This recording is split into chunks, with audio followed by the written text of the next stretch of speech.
Fishing Headquarters, another episode of a good fishing report, man. I've got 4 of the best guides on the water. And I'm not talking about just Headwaters, we're talking about all the lakes. These guys have been fishing them all. Matter of fact, I've been fishing a few of them myself. And so they're here to tell you what's going on and what they're doing, how they're catching them, where they're catching them. We're gonna go to the maps after they explain what they're doing. It's gonna be a really good show, man. Stick with it, listen to all of them, because they're all fishing different and in different areas. And so it's important because you know how it is. You go to some areas and there's 5 or 6 boats in there. Who wants to fish on top of each other? Listen to what these guys have to say. You're gonna learn something, I promise you. Anyway, we really appreciate you guys watching. Let me start off with Captain Cecil. Cecil's been out there, he's been putting a beating on them. As a matter of fact, he's my tournament partner, and thank God he's my partner, because we've been cashing checks lately, Cecil and I, and he's one heck of a fisherman, and he's great at finding fish. That's the beauty of it. So, Captain Cecil, what have you been up to, man? Well, spinnerbait's been the deal for me. I've been using this Lure Concepts white spinnerbait with a gold blade, burning it down through the hydrilla so I get to a hole, let it drop, then just kind of slow roll it, and then burn it back over the hydrilla, and they're smashing it. Absolutely. There's got a gizzard chat spawn going on right now, so they're really feeding on anything that looks like a bait fish. I've been fishing like the north parts of Headwaters over by the mid canal there, and then Garcia, anywhere along the ditches where you have hydrilla and eelgrass, and they will absolutely wreck this spinnerbait. It's a custom-made spinnerbait right here. Get it right here at the Felsmere Fishing Headquarters, and white with gold blades, and they're just hammering it, absolutely hammering it. Nice. But you've been fishing Headwaters as well. Yep. Yeah, on the north end, over the center, over the flats on the north end by the center canal, just east of that, you've got big holes in the hydrilla, and just, I mean, the other day we would hook one and you'd have 4 or 5 more smallmouth largemouth, trying to hit the spinnerbait. And in fact, the one time the guy with me had a 2-pounder on, and we watched a 10-pounder hit this 2-pounder like 10 times trying to get it. I mean, they're just schools of them. You'll go through 10 holes with nothing, and then you hit a school of them, and just big bass after big bass. We've caught a lot of 3 to 7 pound bass on a spinnerbait. Nice. And so, come on in, young lady, come on in. Hey, and now a lot of you guys know Captain Matt. Matt is, he's been fishing here for years with us. He's got his captain's license. He's the real deal. He's been putting a lot of people on a lot of big fish lately, good fish, a lot of numbers. Customers are coming back super happy. I don't know what he's doing, but he's out there in the water every damn day. He's catching fish. He's catching fish. And so, Matt, what the heck you doing, man? Well, I've been having some shiner trips going, so we've been having some real good shiner days, high numbers. 2 days ago we had 49 we caught on a 6-hour trip. Damn. Biggest one, 6 pounds. So we're catching 4 to 6 pounders solid. Been catching some 8s as well on shiners. And on artificial, been throwing a lot of swim jigs with this, the Dye Dapper from Bass Assassin. It's the Chico's Red Ear. This thing pairs up great with a swim jig, working along the ditches. It'll also works really well on a belly weighted hook, just running it by itself.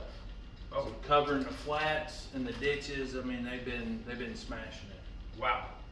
Swim jig. Yep. Swim jigs are hard to beat right now. You know, and it's funny because on Okeechobee, we love using swim jigs. You don't hear too many people throwing swim jigs out there, and Cecil and I, we've also been catching our swim jigs on Garcia. Oh yeah. So that's a big deal. It's a big deal. Yeah, it comes through the grass really easy. So if you get in a lot of matted areas where the chatterbaits are hanging up real bad, you can take that swim jig, feather them through the grass. They come through there really good. Coincidentally, Matt actually hand makes these swim jigs, right. And he wasn't going to mention it because we're not trying to sell it, but he does have a handful of them here, and you're right, dude. There's some swim jigs doesn't go through the grass as well. I mean, right. but you've got some good swim jigs, man. They go through the grass nice. Oh yeah. And again, we'll in a minute, guys. We'll go to the maps so these guys can point out to you where they're catching them. We figure we start off by telling you how they're catching them first. And Captain Mike, you know, Mike Ward, my partner, he's been busier than heck with guide parties, and he's been on them as well. So, what you been doing, son? Yeah, well, we've been doing a lot of guide trips on Headwaters and doing some shiner trips and artificial. Been fishing the east side of the lake quite a bit, using Bass Assassin 11-inch ribbon tail worm pegged with just like a 1/16 bullet weight on it. They've been hitting that really well. Some top water in the morning, and a new Bass Assassin, a new color for me that I've tried here over the last couple of days. This is their watermelon red candy in the RSB swimming worm there, and this has been real effective as well. And then of course the shiner bite seems to always be on fire. Yeah. And we got some great spots and locations, and you know, we've been catching some nice fish. I got the sores improving on my hands. Yeah. 7s and 8s, and you know, lots of smaller fish mixed in. So it's been on fire and been really, really good. I've got a question with the speed worm. And a lot of guys ask me, you know, I'll tell them the guys are catching them on speed worms, and then especially this RSB worm. You know, we have plenty of different other speed worms, but this RSB is a big deal because I think it's because of the size. It's not 6 inch. I think it's 7.5 inch. And what I love about it is you can catch more than one fish on it without it getting torn up. It stays together. They will hold up multiple fish. Oh, yeah. Right. But the deal is, there's several different ways to fish that thing. You don't have to use a weight. You can use a weight. How much weight? Some guys will put a bobber stop up, you know, maybe 12 inches from the hook, and then let the weight go down, and the speed worm will follow it. Right. Slow roll it, speed it. How are you catching? Sometimes I won't drag it on the bottom. I won't even peg the weight. Oh. I let Texas that rig bullet weight slide free, and then just throw it up on the edges of that grass, twitch it, pull it, and let it slowly swim down. Okay, and you just kind of slow roll it, And sometimes when they're dead being aggressive, you can just, with a steady retreat, you can just pop it off the grass. Okay. When you hit the grass clumps, personally, I like to lift and drop. And, Oh, yeah. and just lift and drop and lift and drop, and that's my favorite way to fish it. Okay, that makes sense. That's good. But that's what I love about that speed worm. It's versatile. I mean, you can fish it a million different ways, and try them all until you get bit, right? Then you know how they want it. Exactly. Yeah. Absolutely. So that's good, man. Thank you, Mike. We appreciate that. Captain Steve, I want to say one thing about Captain Steve Rook. I'm sorry.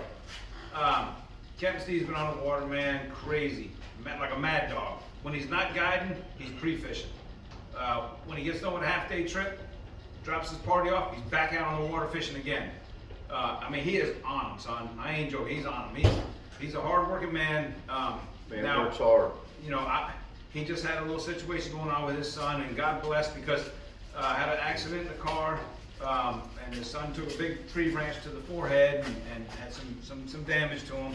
He's all right, thank God. We've been praying every day. He had to fly home and take care of that. His son was in the hospital. It was real tragic. So, but everybody's good and healthy. I know we talked about to a lot of the guys here. Everybody's been praying hard for Steve and his family, and Knox, his son's Knox. The greatest kid you ever want to meet in your life. So he's been through a bit lately, and but he's back at it. He's back on the water, working hard as usual, and catching a lot of big fish. And how you been doing it, son? Well, I'm gonna tell you, Pat. You know, to be honest with you, you know, it's the same usual suspects. You know, and I appreciate you saying what you just said. That means a lot to me. It really Love does. you guys, man. You know, nothing but family here. Absolutely. You know, at the shop here. And but before I left, I just got back today. But before I left, I'm gonna give you what I've been catching them on. No, not leaving anything out. I've been catching them punching, and I've been catching them on the 11-inch ribbon tail worm from Bass Assassin. I've been pegging the hematoma shad, whoopie crawl, and if you're fishing the ditches on the east side, of the lake. Now, what I'm talking about the east side is you're coming down the center canal, you make that left into the east part of the lake. Just shut your boat down, put down the trolling motor, find those ditches, and pitch up on those shallower edges right up out of those ditches. I'm using a 2 ounce weight for that, not an ounce and a half, 2 ounce. Everything's starting to thicken back up real nice. I'm also using the Gooseberry 11-inch ribbon tail worm. This here, you know, Captain Matt and I, we plumb wore them out. We had, I don't know, 32, 33 pounds one day on these. And before I left, which was just 2, 3, 4 days ago, you know, we were jacking them on it. And, you know, a 16-ounce Texas rig had it fully pegged. And we were just dragging it a little bit different than your up and down, you know, style. You know, we were more dragging it like a Carolina rig, you know, honestly. Oh, yeah. You know, if I can hang it in the grass, that's where I want to be. I want to hang it and I want to pop it out of that grass. And usually when you pop it out of that grass, that's when you're getting bit. Yep. So that's what I was doing before I had to leave. And that's exactly what I'm going to go back to and build off of from this day on. So, Right.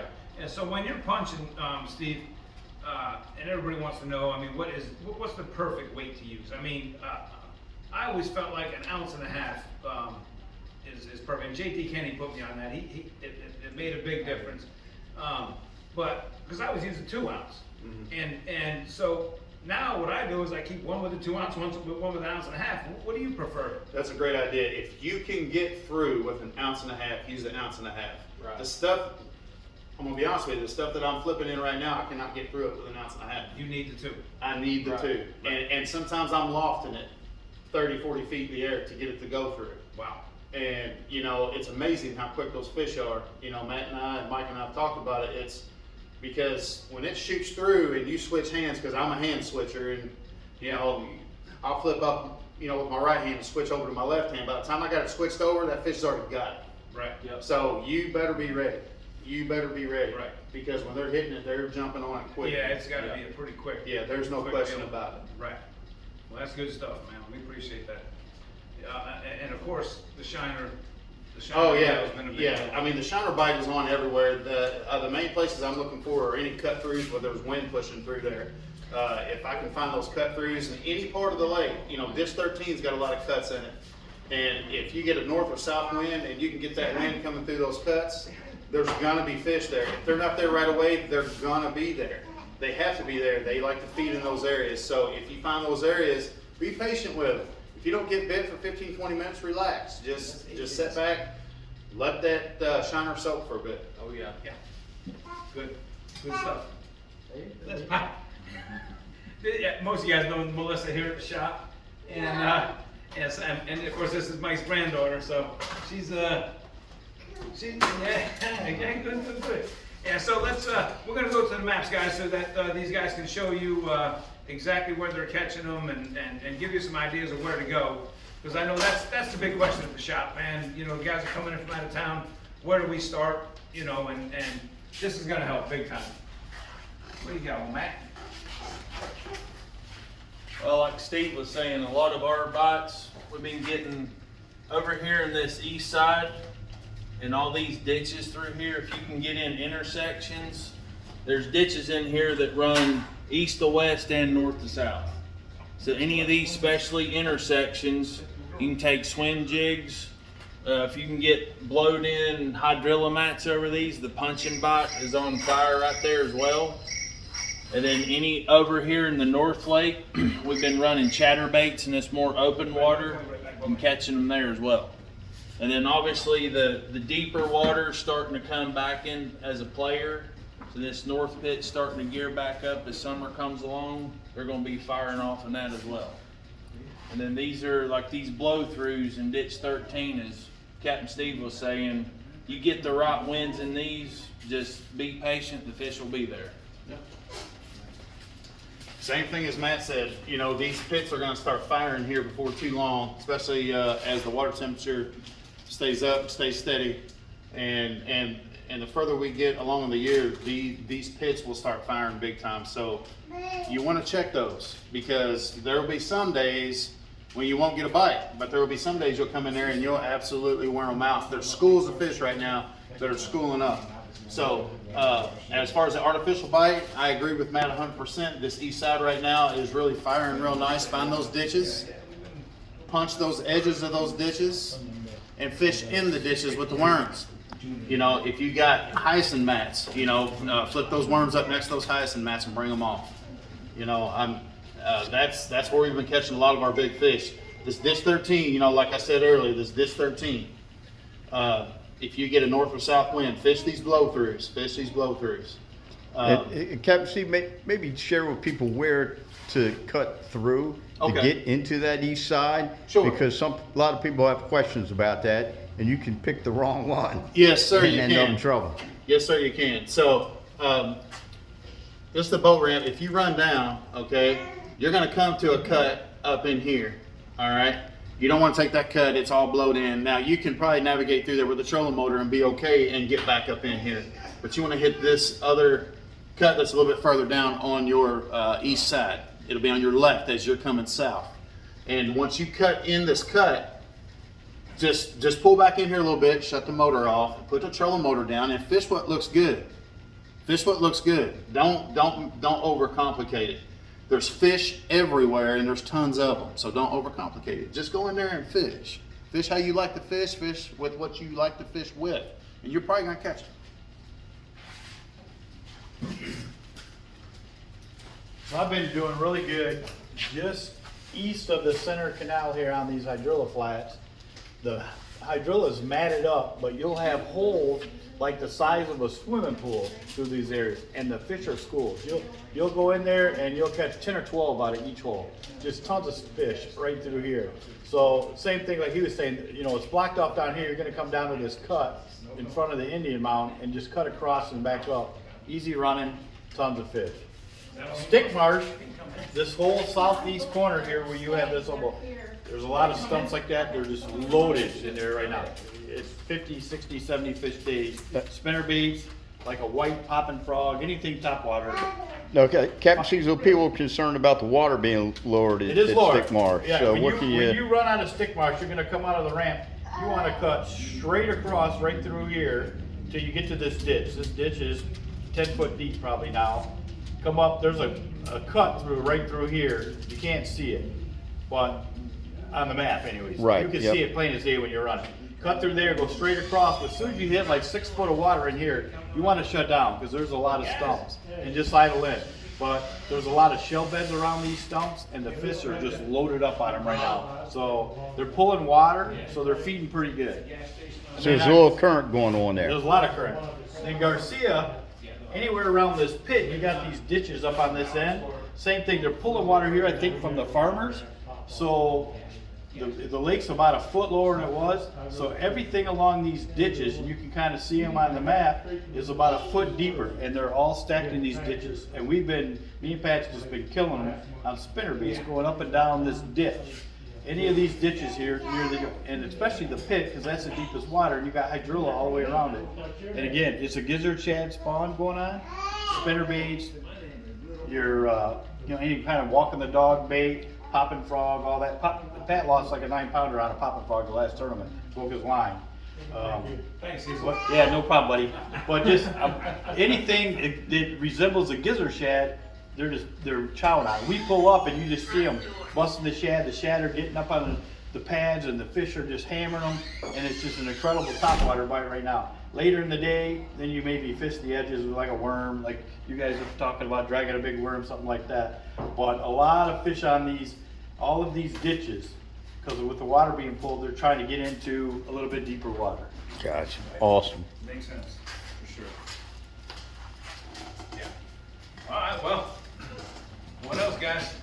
All right. Add anything? I guess, I mean, no crazy blockages since I've been gone, right? No. No. Just the one Still before you yes, get, no. right, before you get ditch 13, you gotta Yeah. cut across. That's it. Yeah, but otherwise, everything's good running. Been open. You know, other than, be careful with stick marsh. Like I said, they're dropping that water down. Yeah. There's a lot of stumps and stick marks, you gotta watch what you're doing. Yeah, be real careful with stick marsh. And if you guys are interested in a guided bass trip, flbigbassadventures.com, that's the place to look at. We got several guys that we can get you hooked up with, and we're steady on the water. So and you can reach all of us right through the shop, that's correct. right here, Fellsmere Fishing Headquarters. Absolutely. Check out our website, fellsmerefishingheadquarters.net. That's right. Very Very good. All right, guys. Sorry the video was so long, but we wanted to make sure that we had as many guys as we can get together and do it in one shot, so you can, you know, you got many places to look at. Right. So she said we're done. Thank you, guys. Appreciate y'all watching. Thank you.